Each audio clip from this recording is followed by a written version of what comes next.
Brad, thank you so much for coming on the pod. Welcome to Project Next Play. Yeah, I appreciate you having me on, Cole. Looking forward to it. Awesome. Well, to kick things off, I usually like to start with where things began. So, when you were growing up, what did sports mean to you? I know you played soccer professionally. Was soccer always your sport? Yeah, good question. Sports was a big part of my childhood. I was a very energetic, young boy. So I think sports was a way to, kind of keep me active and keep me running around and probably keep me out of trouble to a degree. So I played soccer and basketball and flag football and golf and all sorts of sports. And I really just like to compete and played all sorts of sports even up through high school. Didn't kind of focus in on soccer until my junior year of high school. So yeah, it was always a big part of kind of who I was and what I did, and met a lot of great lifelong friends through that journey as well. Yeah, I'm sure. So in high school, what were the sports that you played? So basketball and soccer in high school, but played like competitive travel baseball up through eighth grade, and then always played golf more recreationally, not competitively. I mean, still to this day as well.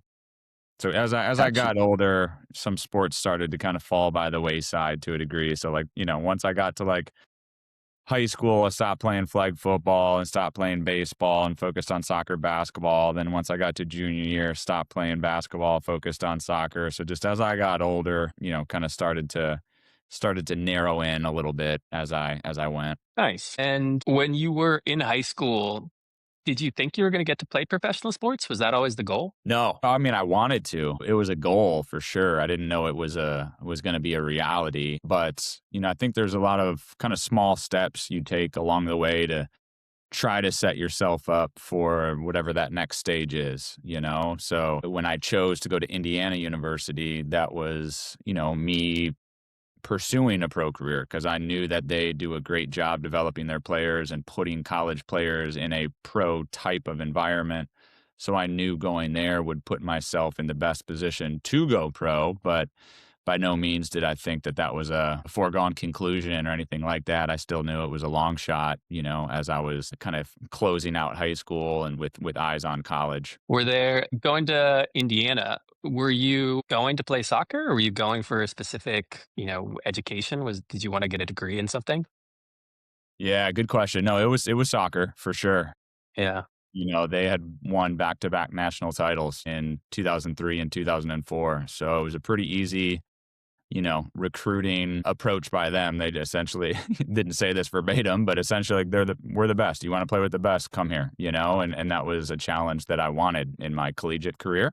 So yeah, definitely chose IU for soccer. Now, I think Indiana's got a lot to offer, and they have a lot more to offer than just soccer. But once again, that was really the driving force for me in terms of choosing IU. Amazing. Well, it looked like you had a lot of success while you were at IU. What was it like playing at the University of Indiana? Yeah, it was kind of said they do a really good job putting collegiate players into a pro type environment. So everything from the coaching staff, the facilities, the equipment, the strength and conditioning, the rehabilitation, things like that, recovery. They just have a lot of resources and put a big emphasis on athletics and taking care of their athletes. So that was really exciting. As I said, they were coming off back-to-back national titles as well. So they had a good team. They recruit the top talent year after year. I think my class, I was like Mr. Illinois. We had Mr. Texas. We had Mr. Kentucky. So we had some really good players from around the country come into IU together to join a team that was already very successful. It was an awesome experience. Really enjoyed my time there. Learned a lot and prepared myself for a pro career that followed. Yeah. And you ended up being drafted, I think, in the second round by San Jose. Am I right? Yeah, second round. I like to add a caveat, 19th overall, which if it was right now, it would be first overall, First first round. round There we because of go. expanded teams. But yeah, there was I think 15 teams, I believe, at the time. So yeah, I think I was like second pick of the second round, so 17th to San Jose. And going from college soccer to professional, what was the transition there like? What was the, bump up in level like? Yeah, there was definitely a bump up for sure. I mean, I went from competing against other 19, 20, 21, 22-year olds to grown men with their livelihood on the line and their income to support their family, right? So that's just a different level of hunger that's in the pro game. And to add another whole nother wrinkle, um, sure, guys come from all different backgrounds, but there's certainly some subset of guys, right, that are coming from Central America, that are coming from Africa, that are coming from places, and this is their ticket out, so to speak, right? Like this is really their chance to change the trajectory of not only their family but the next generation of their lineage, you know? So there's a lot on the line for some of these individuals. So it was certainly a step up. Actually had a injury the second half of my senior year, and I kind of carried that injury, didn't participate in the MLS combine, carried that injury into what should have been my rookie year. So I actually had a pretty tough transition with that injury. I didn't end up signing a contract what should have been my rookie year. I had to essentially wait a whole nother year to do that as I healed up and then earned a Wow. spot. So not an easy transition, I think, for anyone, but certainly when you're dealing with some injuries and some other factors, it was particularly hard. What was the injury that you were dealing with your senior year? Yeah, it was called. It's a lower abdominal injury, so it was called osteitis pubis. So it's a pretty rare injury, but it was yeah, it was tough because there was no, kind of you break a foot, it's like, hey, you'll be back in 7 to 8 weeks, right? You kind of have this like defined return to play protocol and timeline. There really wasn't that for my injury, so missed some time, came back, made it a little bit worse, missed some time, came back, and it's kind of played that game for a little bit until ultimately I was in San Jose for preseason and they said, hey, you need to heal up. Do what you need to do to heal up. We need you 100%. So that's when I essentially shut it down for 6 months. Didn't do Brutal. anything except yoga and swimming, and then ultimately when I then tried to return to play, it was good. It was gone. I didn't have any pain, and everything was good from there on out. Were there any adjustments you had to make, whether it's diet or something else outside of maybe just the physical transition from collegiate soccer to professional soccer? I mean, yeah, there's a ton. Yeah, I think, IU did a pretty good job in terms of the nutrition side of things, but that was, 2009. Not to say nutrition wasn't a priority then, but it certainly has gained a popularity and priority since then. So I think everyone has gotten better since then. So that was certainly one thing. We had a nutritionist at the Earthquake, so that helped. I think overall it's just the lifestyle change, right? It was a college campus in Indiana to an apartment in Silicon Valley, California, right? Those are two very different worlds, and you had to adjust to that lifestyle. And that was the first time where I had little kids asking me for autographs and stuff like that, like after college games. But that was the first time where, I was, recognized in public at times and stopped when I was out at dinner and things like that. Not that it happened all the time, right? But just some of those things happened every once in a while. And so there is a little bit of an adjustment to that change in your lifestyle. It's gotta feel cool. At times you're like, I'm really a lame guy. I don't know why you're asking for my autograph. For like culturally, college is a group of people that you're not only living with, you're going to school with, you're all on the same campus together. You're together all the time. Professional sports, it's similar, but you're not on the college campus. And so, were there differences culturally just with, the makeup of a team? Yeah, for sure. I mean, my rookie year, I had a couple different, road trip roommates. I think some of them were my age, some of them were married, some of them had kids. Some guys went out at night after the games, other guys didn't. Even just, through kind of the home routine, you'd have guys that are 20, 21, you have guys that are 34 or 35, right? And you're just at very different stages of life. So college, everyone's same stage, pretty much doing the same thing, right? You might have some people that party a little bit more, study a little bit more, right? But essentially you're all in the same swimming lanes and you're kind of doing the same thing. So in the pro environment, there's a lot of different guys going a lot of different directions, doing a lot of different things. So that was certainly an adjustment because essentially you went, not that you can't be friends with someone 15 years older than you, right? But you're just at different stages. So that pool of people that you're maybe going to hang out with kind of off the field goes from, 25 to maybe 8 to 10 or something along those lines. Is there a moment you look back on from your time at San Jose that defines that stretch of time? That's a good question. That's a really good question. I look back at it with a happiness and a smile. There's funny careers, even not just sports careers. Careers can go a lot of different directions, right? You can make this decision, or you can be impacted by something completely out of your control. So I'm happy how my 4 years went in the MLS, and could they have been better? Maybe. Could they have been worse? Definitely. But I look back with a smile. It was weird. I had back in those days, at least, you had semi-guaranteed contracts. So it wasn't guaranteed up until like July 1 of the year. If you made it and you were still on the roster July 1, then you were good for the rest of the year. And I did that for my first 3 years. So semi-guaranteed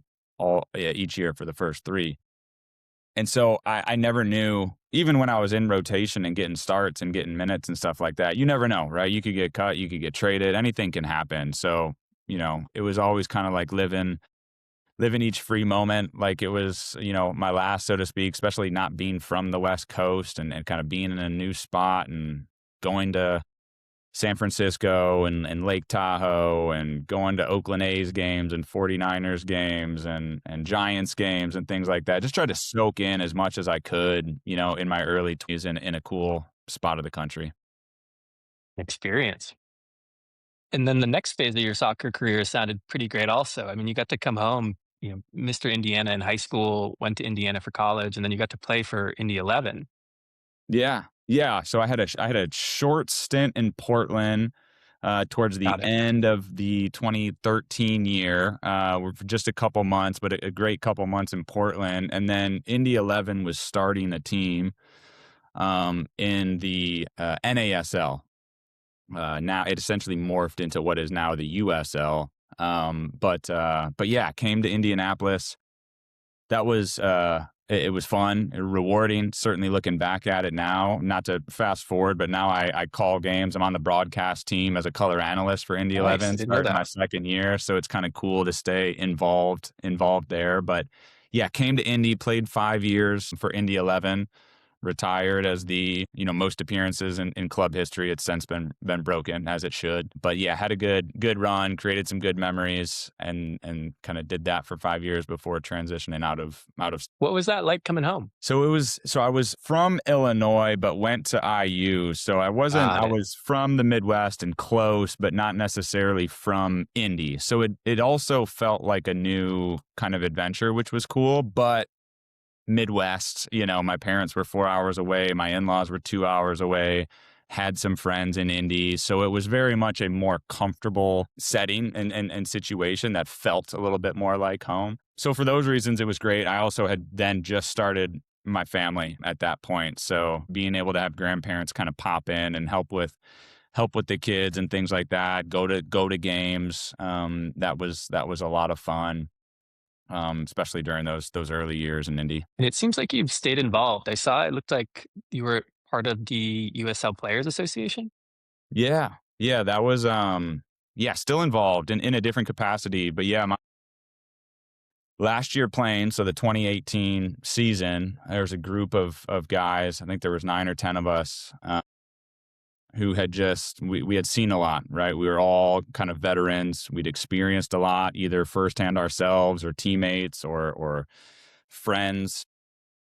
And we had enough, right? So we came together and we started the USL Players Association, went through that whole process to make sure we get the okay for us to represent the players, go through an authorization card process, get voluntary recognition from the league, and then start CBA negotiations. So we did a lot, thousands and thousands of volunteer hours Wow. from that group of guys. And certainly one of the things that I'm most proud of looking back, there we got a CBA over the line finally after a couple of years. There was COVID and there was a whole bunch of obstacles involved kind of during that time, but it's in a better spot now. And that first CBA impacted 25 to 30% of the league. So just put some just basic minimum standards in place that needed to be there. And now, as we speak, they're kind of in round two of the second kind of CBA negotiations right now, and I'm involved as a grievance committee member with the USLPA. So when there's a dispute between a player and club, it goes to the grievance committee. I represent the PA, and a lawyer represents the league, and we try to come to an agreement on what a fair outcome would be. If we do, great. If we don't, then it goes to arbitration. So that's kind of the capacity in which I'm involved currently. Wow, still giving back. That's incredible. Yeah. Yeah, it's a fun way to stay connected, because I'm not obviously doing those things full time, so it's just an hour or two, a month type of thing, but it's a good way to stay connected to something that I'm obviously passionate about. As you're getting towards the end of your playing career and you're starting to think about what comes next, did you have the luxury of being able to plan ahead? Was it something that, popped up and, all of a sudden it's over and you have to find something? Yeah, good question. I'll say I had the luxury. I'll explain it, and most people probably wouldn't think it was a luxury, but the luxury I had was that a new coach came in what was my last year, and I had a contract in place, and he essentially said, "Hey, I need you to take a pay cut." Obviously, I didn't really want to do that, but I knew that the writing essentially was going to be on the wall at the end of that year that okay, now I won't have the power. He'll have the power, and he'll probably make me take a pay cut, or I'll have to move and get a contract elsewhere if I wanted to, kind of stay at that level.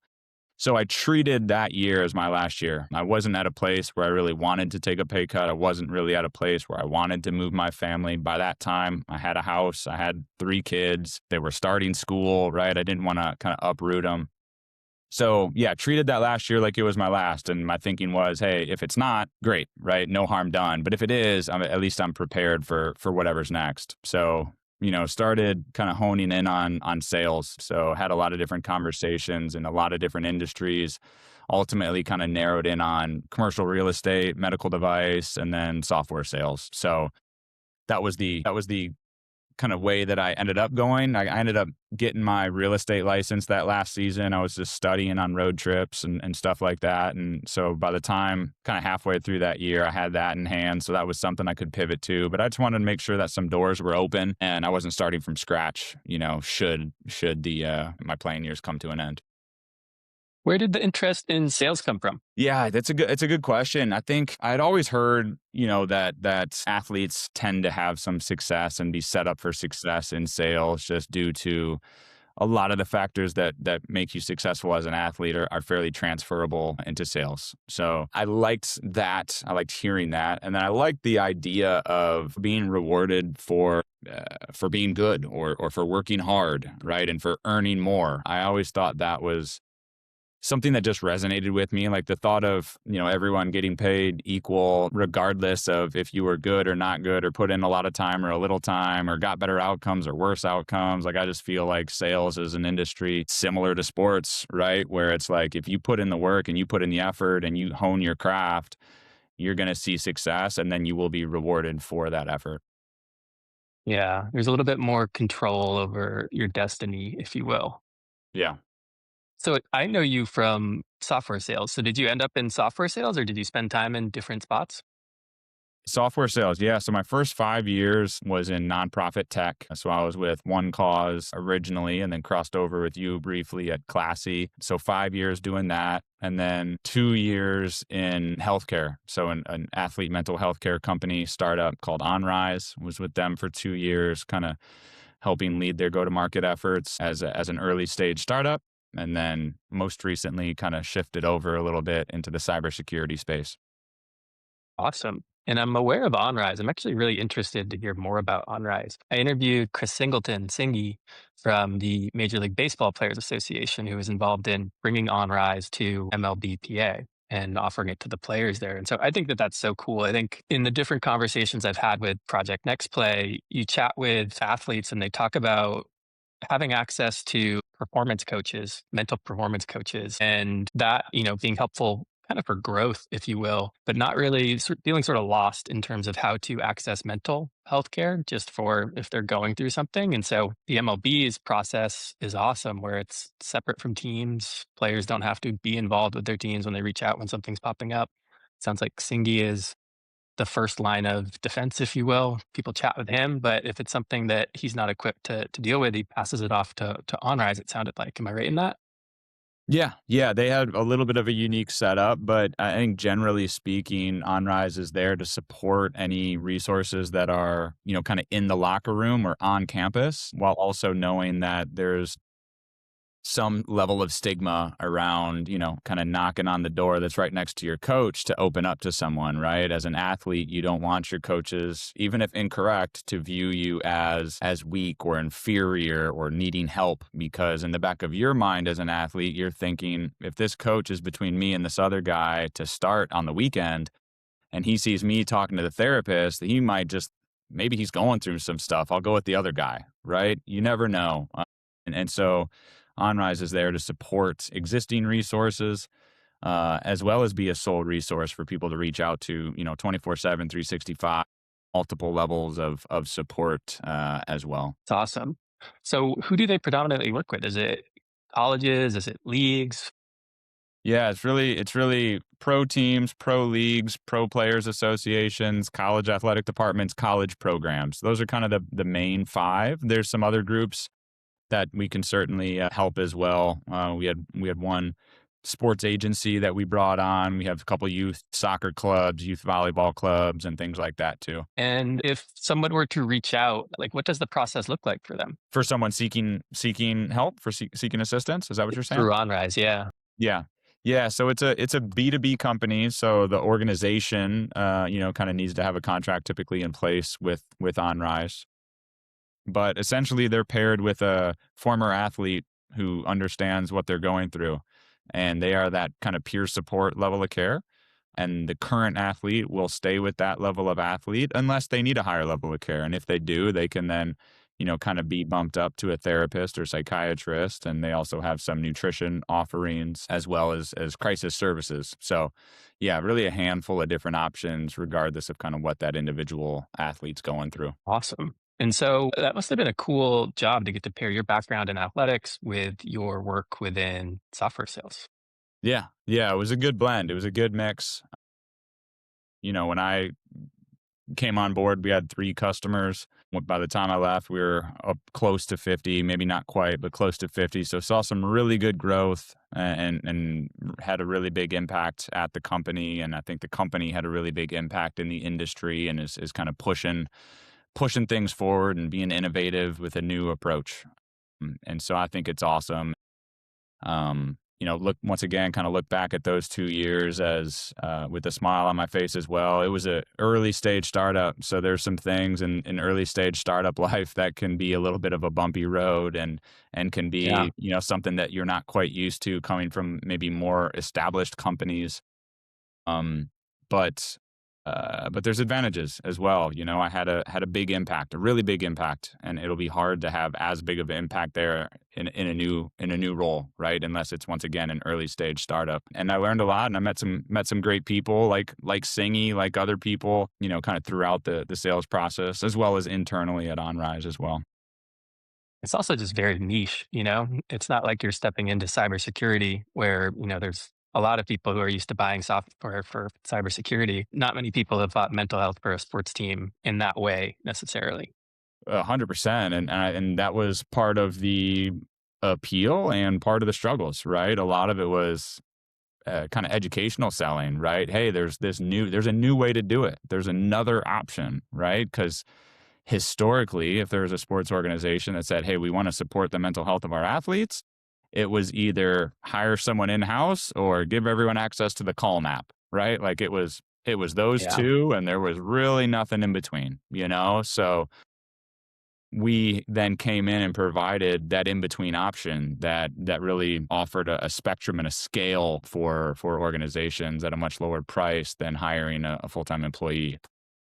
Very cool. Now that you have retired from professional soccer, what is your relationship like with soccer or just sports in general? Doesn't necessarily have to be soccer. Yeah.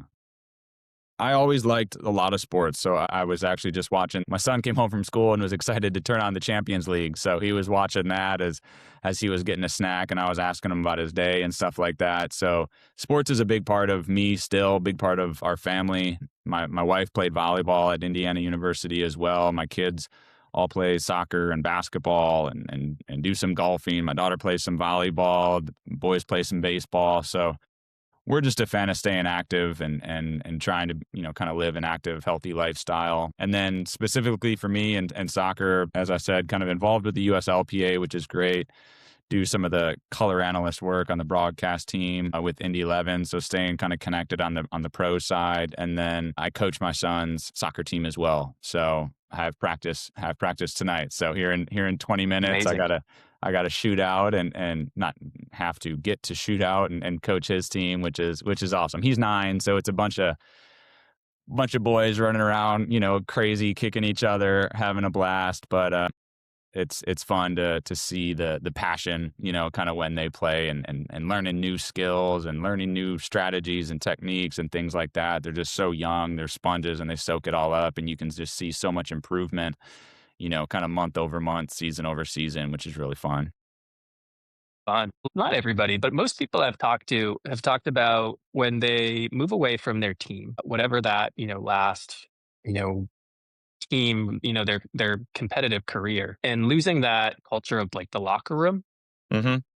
And it sounds like you already had a family at that point and so on and so forth. And I think it seems like that is something that is helpful to people in those moments. But did you experience any sort of loss of community or locker room?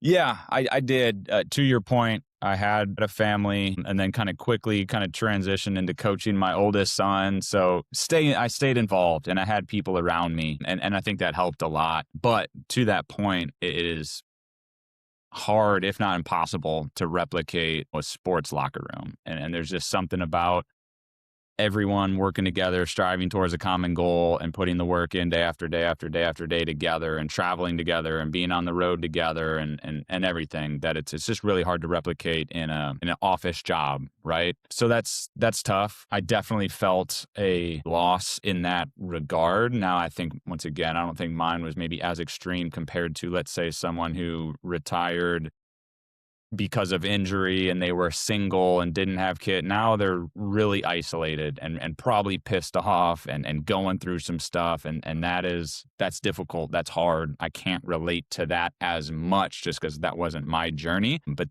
those are much, much harder transitions and are very real. For somebody who is at that point where they're done with competitive sports, trying to figure out whatever is next, what sort of advice would you have for that person? That's a good one. I would say network first and foremost. Like, there's people that have been in your shoes. There's people that have navigated the transition, whether smooth or rocky. Like, I have found that athletes want to help other athletes just as other people want to help other people in different industries and different spaces. So, network, reach out, ask for help. Anyone who's gone through it knows it's not easy. There might be some, small percentage of people that knock it out of the park, but that's rare. Most people struggle and try to figure out what's next. I always say, like, I was the kid growing up that in my journal, in like elementary school, teachers asking, "What do you want to be when you grow up?" Pro soccer player, pro soccer player, pro soccer. Every single time for me, right, from when I was a little kid.